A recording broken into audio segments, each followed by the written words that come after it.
আমরা আস্তে আস্তে গাড়িগুলো চলে গেছে, আসার পরে আমরা এই তেলগুলো আমরা পাইছি এখানে।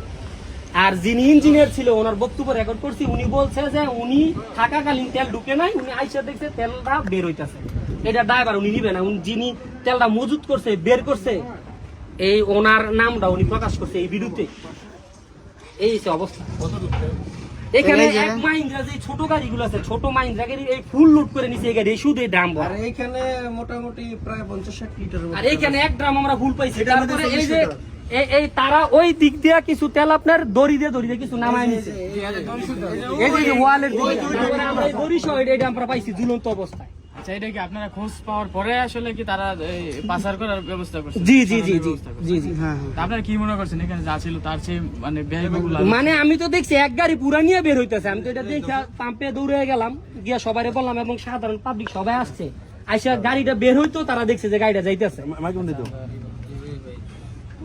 এত তাড়াতাড়ি শেষ হওয়ার কথা না, যেহেতু পাম্পটা আমার বাড়ির পাশে। আমি যাওয়ার পথে দেখতেছি এই গেটে যে ওয়াকফিনিট ফেব্রিক্স, এটার গেটে আপনার ছোট মাইন্ডার ট্রাক এরকম এই ড্রামগুলো দিয়ে একদম লোড করা ট্রাকটা বের হইতেছে। এর মধ্যে একটা যুবক, এই কান্দাপাড়ার এই যুবকটা, আমি তার নাম জানি না, মুখ দেখলে চিনবো। এই যুবকটা 2টা ড্রাম ওইখান থেকে নামাইছে, নামায় রিক্সাতে লোড দিছে। আমি জিজ্ঞেস করলাম কিসের ড্রাম? উনি আমারে বলতেছে মামা বললে যে মামা হ্যাঁ সব তেল নিয়ে নিছি আমরা। তখন আমার মনে একটা খুব একটা সন্দেহ, আমি দৌড়ে গেলাম পাম্পে যাওয়ার পরে সবাই বলছি এইখানে আপনাদের তেল নাই, তেলের জন্য হাহাকার করতেছেন। ওয়াকফির ভিতরে তো ড্রামের ড্রাম তেল তারা মজুত করছে, ড্রামের ড্রাম তারা নিয়ে যেতেছে।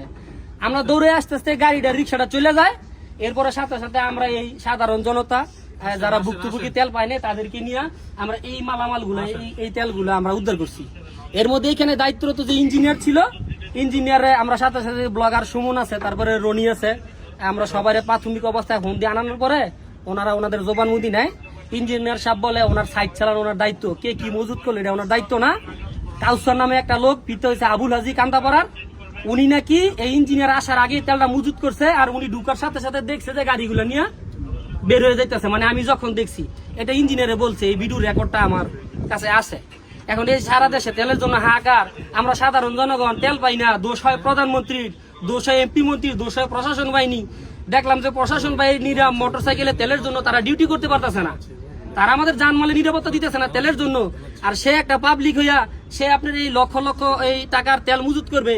এরপরে আমরা আসার পরে যে তাদের অফিসে আপনার গাঁজা, তারপরে এই যে এই চাকু ছুরি, তারপরে যে বিভিন্ন বড়ির খালি প্যাকেট, আরো বিভিন্ন নেশাদ্রব্য পাইছি। এরপরে যে লেবার আছে, লেবারদের জিজ্ঞেস করলাম যে ভাই আপনাদের কাজকর্মের টাকা নিবেন, এখানে কি হয় বলেন তো।